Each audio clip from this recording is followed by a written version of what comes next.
Talking F1 with Steve, Neil and the Gov. Good evening and welcome to Talking F1. It's the Brazilian Grand Prix and didn't it just deliver again? I am Steve and with me as always is Chris. How you doing, Chris? I'm all good. How are you? Good, very well, thank you. Good week? Yeah, all good. Lovely. Well, we may be joined by Neil Moles, but I think this is pretty much a formality now almost, bless him. He's around somewhere. If he joins us, fantastic. But, well... Oh, he's gone. Where's he gone? Disappeared. Don't worry, Oh, I am here. Oh. Hello again, my friends. And you are my friends. And Steve is back. There you go. Sorry about that. My it's going to start mucking around again. It did this before. We'll have to muddle through. Anyway, it was Brazil. One of, I don't know about yourself, Chris, but one of my personal favourites of the season. It always seems to throw up exciting races, even in seasons that are never really exciting for the lead. It wasn't a bad race, Chris. What do you think about it? No. So Brazil always gives a good account of itself. It's just one of those tracks that I think is designed to have a good race. Really, it's sort of very rarely do you have a bad race there or a boring race. There's always something going on. The middle section of the final sector just leads into good racing. I think now that they've got a double DRS zone in sector 1, kind of does spoil it a little bit. Yeah. But the thing I prefer, I'll ask about red cards. Apparently, what's going on there, eh? We don't talk about red cards. It's fine. We'll leave that. I get the feeling. The thing I prefer about this, because there's two scenarios in there. So in Mexico, you've got DRS zone very quickly followed by another DRS zone. In Brazil, it's the same, but Brazil is better because if you're chasing through the first part of through the first DRS zone and you get past, then for the second DRS zone, it's the car behind you that's got DRS and they can fight back. Whereas in Mexico, if you're the car behind and you get DRS and you get past, then you keep the DRS for the second DRS zone. And that takes a little bit out of it for me because it then means you can't fight back to try and get your position back. So I think Brazil have done it better by having it swapped. So that second car always gets DRS. I say always gets DRS. Do you remember that time in the race when Norris was about 8 tenths behind Max Verstappen? And then about a lap later, he was 2 seconds behind. That one and only chance he had. I don't know whether Max was sort of caught napping or whatever, but he had one chance, didn't get it done, and that was the end of Max for the race. Anyway, we didn't see him until the end. And then there was a bit towards the end of the race where Norris grabbed fastest lap by like a second, and I thought, here we go. Oh, there's only about 5 laps left. Oh, all right. There we go. 2 seconds. His lap was nearly 1.5 seconds quicker than everything else. Yeah. He only did that over one lap, and I think he cooked his tyres. One final go. Being half a second ahead of everything else. So, but only dream that. The issue I think was Charles Leclerc not starting. Literally gave Max Verstappen a pass into the first corner. Yeah, I'm a big Charles Leclerc fan, and just to see that Ferrari in the barriers on the formation lap was absolutely heartbreaking. And then his radio of "Why am I so unlucky?" Oh, Charles, I just wanted to give him a hug. It was so bad. Yeah. Ferrari. Well, apparently it's an inherent problem. He was saying that they know what it is, and it's a problem that they are trying to fix. So, didn't Carlos Sainz have something similar in Qatar, where he couldn't even start the race because there was an issue with the car? Yeah, and then this bins Leclerc off into the barriers, and I thought he could have got it going again because he got out of the barriers and he did start moving and come in and put a new front wing on or whatever it may be, start from the pit lane. But unfortunately, the car was a no-go. And then Carlos Sainz is saying, "I can't wait to bin this clutch off when we get back to Maranello." And Ferrari going, "Okay, we will discuss this later, please. Oh, dear. Don't speak out about the car."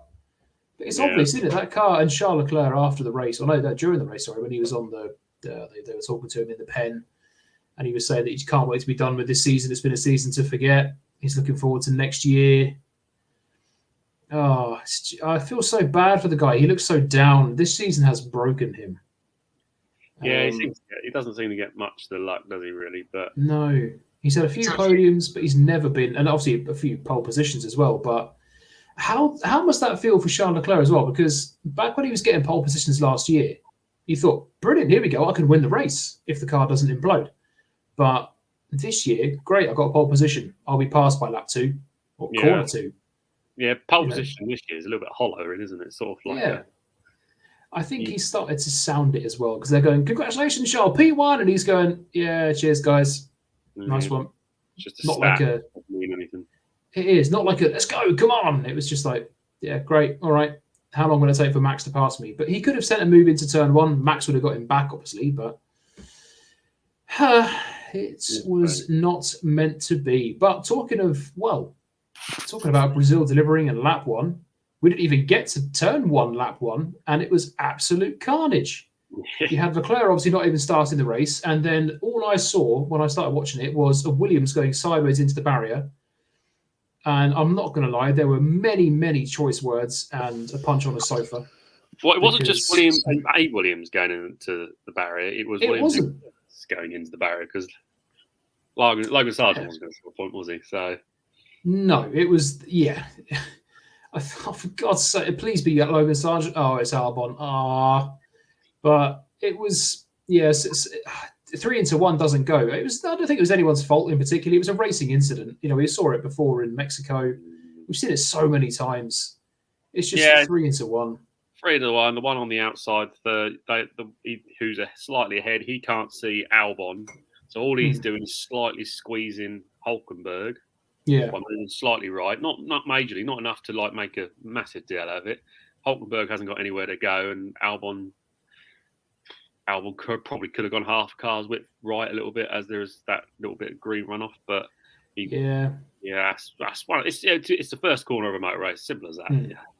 It was absolutely heartbreaking for me because that was the best chance of scoring points. Logan Sargent did finish 11th. Still didn't manage to get a point when half the field almost didn't finish, it seems. But that was complete carnage because you had the 2 Haas's getting involved. Obviously, one continued. The Williams was out. You had tyres flicking up and wiping out effectively Ricciardo and Piastri's race. That was the last time. I'll say this. Jeez. That was the last time we had a rear wing break. And then we had 2 at once. 2 at once because was it one of the Haas's went into the back of Piastri, didn't they? Yeah. That's just poor placement. Unlucky placement. The whole rear end apparently. It completely destroyed the rear end. They managed to replace the wing, but they couldn't replace the sort of the diffuser part. So effectively had no downforce in the rear. No. And then Ricciardo, a tyre landed on his rear wing. Yeah. But have you seen the lap times earlier? Ricciardo was pace throughout the race, was top 5. I think he said about it, it was like, we were great pace, but we were just a lap down. Yeah. Yeah. He was matching Alonso's pace majority of the race, and he was matching after he stopped. He was matching Lando's. So wow. And we never get to see it. Effectively, it became a test session, didn't it? But it's more mileage for him, I suppose, and it's more of a test for him. Tsunoda scored more points for AlphaTauri. I'm getting a little bit concerned now. AlphaTauri are closing the gap on my boys. I've worked out why though. Sorry. Tsunoda going off. Then Tsunoda went off in the infield section. Don't know what he was doing there. But he went. I suppose he thought the grass needed cutting a little bit, but he had a little moment quite early in the race. I've just worked it out. I think because Haas know they're not going to catch Williams for points now. So Haas know we're not going to score points. So our best bet is to wipe Williams out and make sure they don't score any more. Yeah. I think that's all Haas are thinking. Now, we can't score points. Let's wipe out everyone else. No, I kid, of course. It's not a Haas fault. It's just a 3 into 1 doesn't go. It's frustrating, but it was complete carnage on lap 1. Norris initially seemed to get a pretty good start on the restart. And then Verstappen just got it and ran away. And as soon as he's out of turn 1 on the restart, it's just like, all right, well, we'll see you in a couple of weeks then. He's checked out. Apart from that one lap where Norris got into DRS. And then it was all gone. That was the end of the race at the front two, wasn't it? It was very much them just running away and doing whatever. And it was from third onwards that the real race happened. Yeah. And it was a hell of a race. It's just Brazil. You can guarantee, no matter what the conditions. Talking of conditions quickly as well. Did you watch the qualifying on Friday? I caught Q3 and jeez, it's just out of nowhere. They say, "Oh, there's spots of rain," and then the sky is just black, and there's lightning and thunder and rain, and holy hell! this is the thing. I don't really like. Everybody could see that cloud was coming. It wasn't like it was like sprung upon them, but. I only ever seems like Red Bull really have the urgency to get out the pit lane. Yeah, everyone else is just we'll get there. It's all ambled out, and Norris got caught with it. Mercedes got caught with it really, and it was only really Verstappen and the two Astons who went and pumped the laps in really early, knowing that it could actually be carnage. And because of the way the wind was, it wasn't actually raining on the circuit, but it was blowing the rain over. Yeah, sort of making it a bit wet. So I did see a video. No, I did see a video. Metal Jace, you just touched on it. Good evening, welcome in, my friend. Hope you're doing well. A couple of comments from you. Grandstand roof collapsed. Yeah, I saw that. It ripped the actual roof off the grandstand. And he said, no fair, they had to start a lap behind too with Piastri and Ricciardo. Yeah, it's a huge shame because the McLaren clearly had pace this weekend. So did Ricciardo. So it was actually, I think it was slightly interesting, really, because they chose to pit as soon as after lap 1. And obviously they all went through the pit lane to do another lap before they red flagged it. So that was why they were a lap down. So by the time they got back round, they were technically a lap down because they went in the pits and went in the garage straight away. Now, especially Ricciardo, you look at nowadays with the way they are with red flags, you look at that incident and think, I was thinking that's a red flag. They're going to red flag that. Yeah. Would you not risk going around again? Because the rear wing was intact. It was broken, but it was intact. And they're going so slow, it doesn't need a downforce.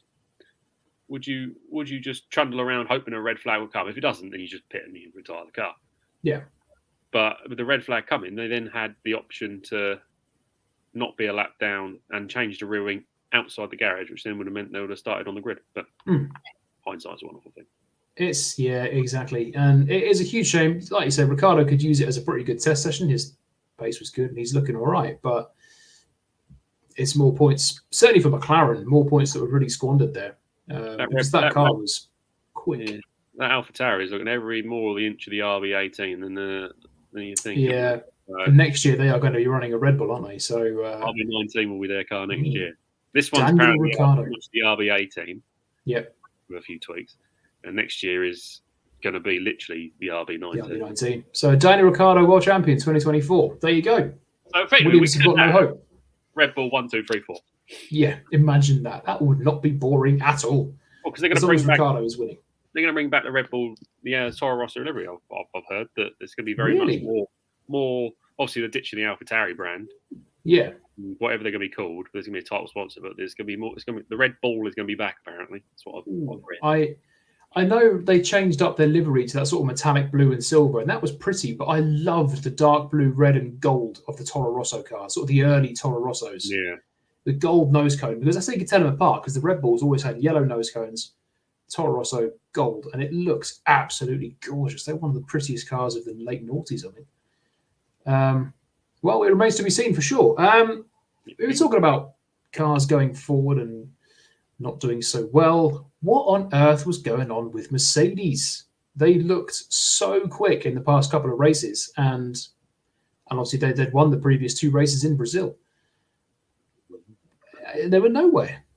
They were but when you're getting passed by an Alpine, that is a wheelie bin on a straight. Yeah, it looks like they swapped the cars with Aston Martin, really, didn't they? Yeah.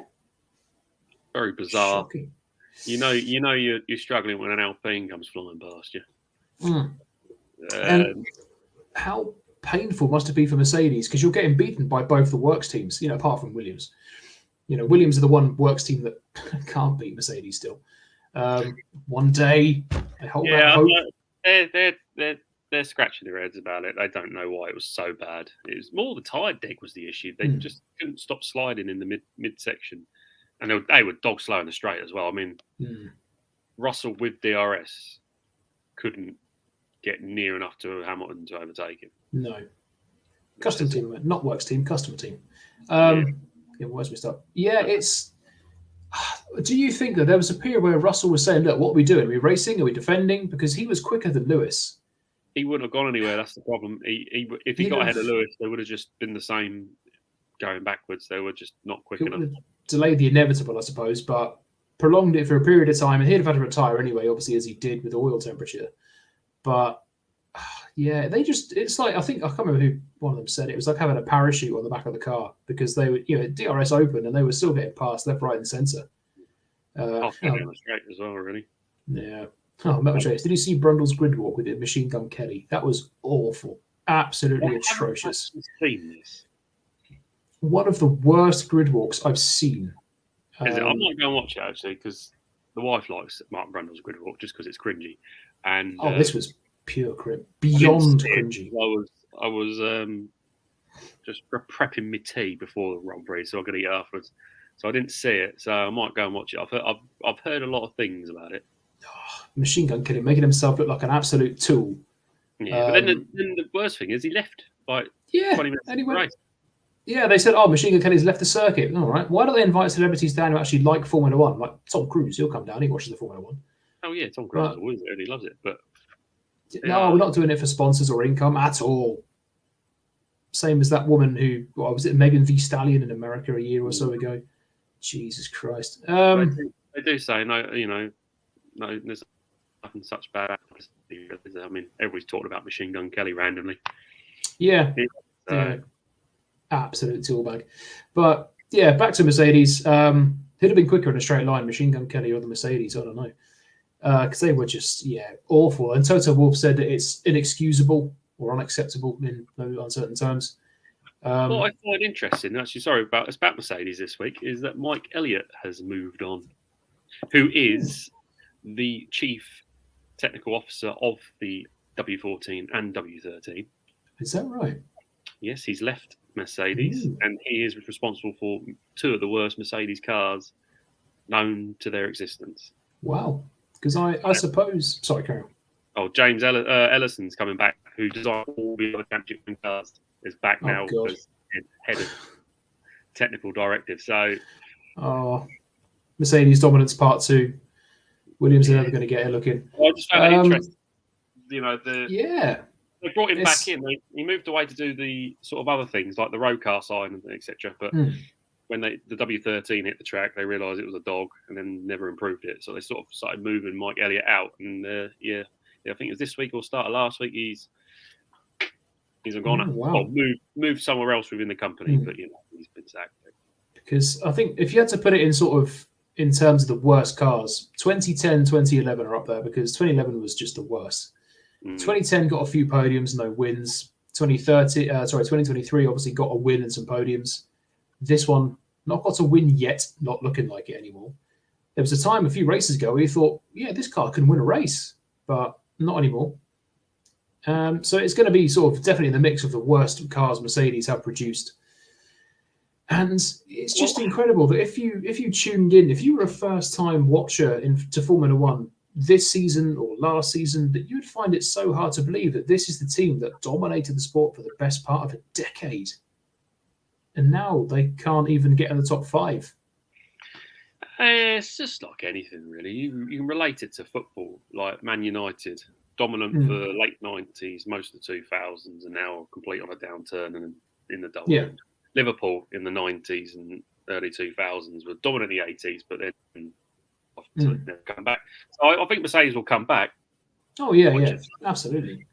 It's just one of those things, really. They've just... What I find fascinating is the W13, despite being a worse car, really, than the W14, I think more chance of it won a race, but it has more chance of winning a race. It was one of those. It was either really good or really terrible. Yeah. W14 has been okay all season. With maybe Austin as being a threat to win a race. Yeah. But that was it. Whereas the W13 actually, I think it was it Spain where Hamilton was rapid, but I think he had an issue in qualifying or something. He had the pace to win the race certainly, and then obviously in Brazil last year they dominated the weekend, didn't they? Yeah. So, but they're both dogs. It's a good point, actually, isn't it? Yeah. The W13 really did ebb and flow, whereas this has just been consistently average. But it has got a pole. But there we go. But a team that was on the opposite to Mercedes, a little bit of a surprise, really. The Green Tractors are back. It was third and fourth on the grid after second row, wouldn't it, for the Aston Martins? Yeah, I mean, even Lance Stroll had a good weekend. I mean, that's fair play. I'm quick to criticise Lance Stroll and pick him up for what he's doing or not doing, but he had a solid weekend. He went under the radar this weekend. solid fifth. Qualified fourth, finished fifth, some more solid points. He was right there.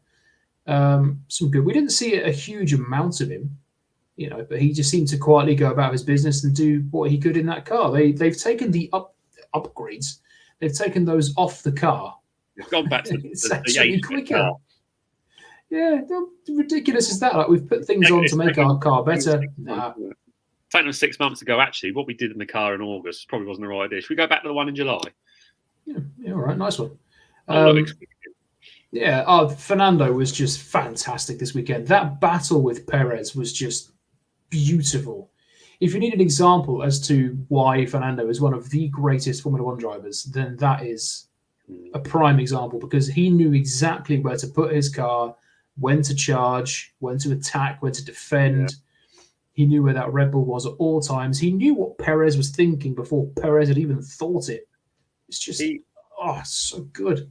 He looked like the driver who defended 30-odd laps from Michael Schumacher at Imola in 2006. He knew exactly where to put that car at every corner. Like coming out of the cow corner, the last corner, he was taking a completely different line, because he was all concentrating on traction.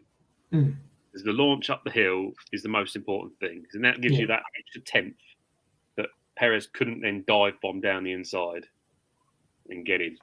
And then he just managed the infield section, not sliding his cars. He's always been pretty decent at looking after his tyres as well, Fernando, along with Perez. But so I didn't think his tyres would wear out; it'd just be pure pace. Yeah. And the fact that he can keep that Red Bull with DRS for so long down that straight.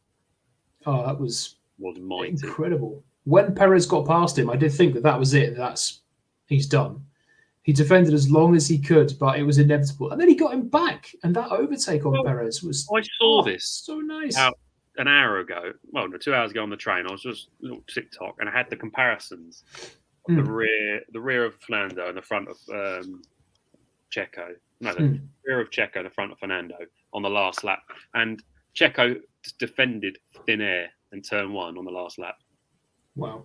Fernando wasn't going to go for a lunge at all, because he said in his interview after he conceded the 34. That was it. And then Checo defended thin air like Fisichella did back in 2005 to Raikkonen.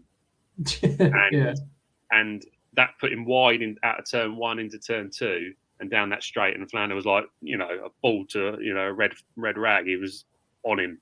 Yeah, and that's what separates Fernando from the other drivers. Like, he knows exactly what to do and when to do it. Yeah. As soon as he saw him go wide, he was on that throttle pedal and going for it. I can't praise him enough. That was phenomenal. Metal Jace. Sorry, carry on. Oh, no, I was just saying that old Crofty loves praising Perez and all that jazz. And yes, Perez had a stronger weekend, but he was still a mile off Verstappen. Yeah. Great. You almost got a podium. Perez should have been where Norris was. Oh, for sure. Yeah. He may well be 2-3 tenths of a lap behind Verstappen. But he shouldn't be that far behind. And this is my issue with. I won't praise him because he's finished 4th in a car that should finish in 2nd still. It's not. He's actually underachieved still in that race, despite the fact he's going to give us the great, something great to watch, which was purely mainly down to the fact that Alonso is great at defending and Perez isn't great at attacking. If that was any other driver, Perez would have got past and kept that 3rd, but it's Fernando. Metal Jace, one big factor, in my opinion, in Mercedes' downfall, the amount of staff that have left them. Yeah, it has hurt them. They've lost staff to Red Bull, other teams. Yeah. It has been painful. That's the thing when you're the top dogs. Everybody who's got money like Red Bull, Aston Martin are going to come for your top dogs, your best engineers, and they're going to offer more than you can in the cost cap era. And it's also the challenge. You think you've won 7 world titles in a trot as a Mercedes engineer, and then Aston Martin coming off you, I don't know, a double your salary for a project that you can lead. Yeah, you're selling the dream, aren't you? Really, Yeah, I think this is a big part of James Vowles, for example, who is I could listen to all day, listening to his post race talks. I never really paid much attention to like Jos Capito and that those sort of people, but James Vowles I could listen to all day. Huge congratulations to him and his partner, by the way. They've had the birth of their child recently, so congratulations. But he's just, he's working at Mercedes and he's got it sweet because they've just won so many titles on the bounce and he's at the most dominant team. Williams come along and say, do you want to be our team principal? We're building something big here. We're building something special. Yeah, it's going to be a medium to long-term project. You're not going to jump in and turn the ship around in one night and start winning races next year, but there's a lot of potential at Williams right now, and I think James Vowles is doing a phenomenal job. Yes, that's the thing. Like, Mercedes, Toto is a third owner of Mercedes F1, so you're not going to kick him out as the top dog. Whereas you've got the ceiling there. Whereas, Williams have come to James Vowles and said you can be our leader, and you can see that Williams with the heritage, with a little bit of funding behind them, it's a great project to go and try and take your hand to. It must be an incredible thing because you think this team was obviously a long time ago the dominant team in Formula One. They've got all these championships, all these race wins, all like you say, all this history, and they've been in the doldrums for well over a decade, close to 2 decades. You've got the chance to lead this team through this rebirth and this rebuild with actual financial backing, something they've not had in so long. And you could be an absolute hero. Like at the minute that team gets its first win in a long time, I have no doubt it will. The win it will come again. It might be a couple more years, but when you do, you're going to look like such a hero. And I will get his face tattooed on me. No, wait, I won't go that far. But I've got a lot of respect for him. We'll leave it at that. So, it's like you say, you solved the dream, and it's a hell of a project to be a part of. The chance to rebuild one of F1's most famous and successful teams. Exactly. Especially if you're a career, just natural in careers, isn't it? You get the opportunity to do something better and for more money, and because you've done everything you can at that point in time. So, and it's going to hurt. Only going to hurt one person, one corporation. That's Mercedes F1, and you hope that the people who are leaving have taught the people below them enough to then be good enough to step up. So, I just feel like, I think that maybe Mike Elliott maybe wasn't the right choice to take over from James Allison, but no, he's left. Yeah, I think we'll see. And James Allison now back in, or coming back in, and such a clever guy, and obviously designed some of the most successful F1 cars of all time. So that will be very, very interesting. We've got a couple of minutes left to go. Richard Neal isn't going to be joining us tonight. So one thing I do want to touch on is it's doubtful. It's doubtful. Brazil has been confirmed as being on the F1 calendar until 2030. So I am extremely happy with this. Don't know about you, Chris. Okay, Chris maybe frozen, so it's just me. That's fine. We all know I can yell about Formula One for hours. Metal Jace, Pat Fry made his debut for Williams at the weekend. Hopefully he'll move Williams forward a bit more. Yeah, Pat Fry, of course. I forgot he was there as well. They've got a sort of team. Are you back, Chris? You're muted. I can't hear you. We're all professional here. There we go. I was just researching Mike Elliott, actually. That's probably what threw it off. Okay. Don't touch the internet. I forgot Metal Jason made a good point. Pat Fry making his debut for Williams at the weekend. So another really solid acquisition for Williams. Also someone who was in the turbo hybrid, sort of near the old, this era of cars back in the 80s. So knowledge is power. They've got an incredible. They're building something special there. They're upgrading the facilities. They've got James Vowles, Pat Fry. They've got Alex Albon, Mike Elliott, Sargent. Oh, please don't go. No, not my. I don't want him. I've seen his previous 2 cars. The Williams will turn out here with no side pods. Yeah, then it's all gone to shit. I don't know what's going to happen next year, but I imagine it will be Logan Sargent in that car alongside Albon again. Yeah, I think it will be. I can't see him winning with that, but. Yeah. Brazil staying on the calendar. Yes, I wanted to touch on that just before we go, and I was extremely happy about that news because it is an absolute banger of a circuit. In the era of money talks and all that jazz in certain parts of the world, I won't say anywhere, and a lot of shocking tracks that turn up and disappear very quickly. It's good to see a proper track with proper racing, proper fans. Dodgy infrastructure, which is always handy. Sometimes makes it a little bit better. Yeah. Staying on the calendar for as long as it can. I'm hoping that Malaysia comes back shortly. I've been hearing rumours that. I really hope so.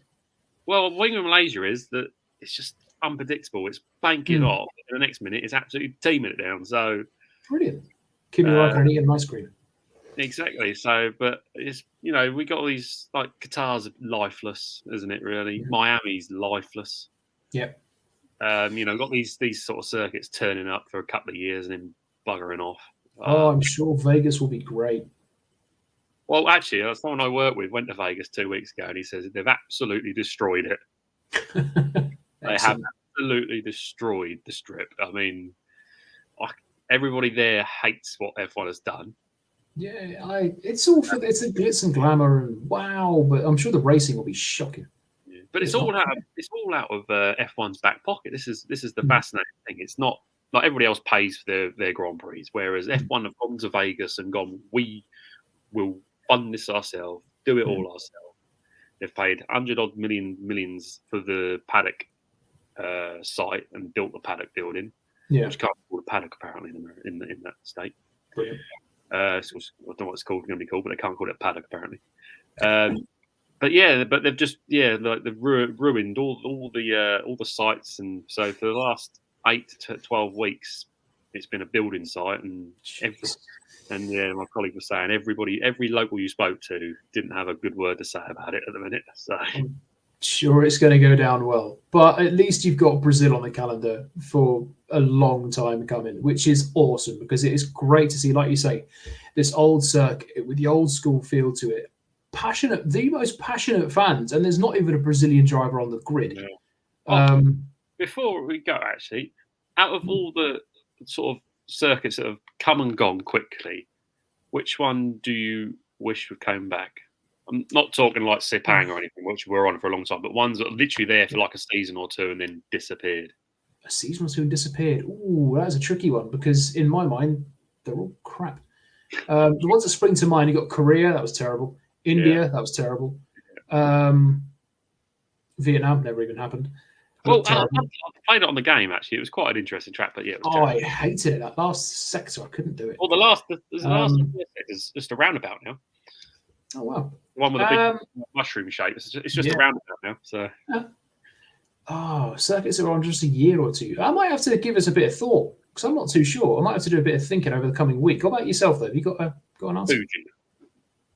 Ooh, good call, actually. Yeah, I forgot about Fuji. Coming back for 1 or 2 seasons back in the 2000s. Obviously, it was in the 80s a little bit. But 07.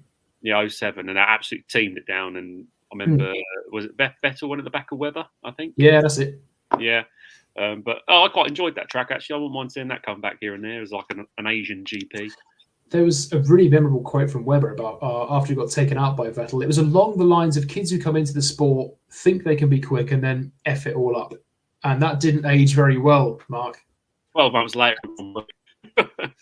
Yeah. But there we go. Right. I'll give that some thought. But if you've got any thoughts as well, join us next week and let us know. Favourite circuits that might have been on for only a couple of seasons that you want to see return to the calendar. For me, the one I want to see come back most is Sepang, but that's obviously been around for a while. But thank you very, very much for watching. We have no Grand Prix this week, so we'll be doing a bit of looking ahead to Vegas next week.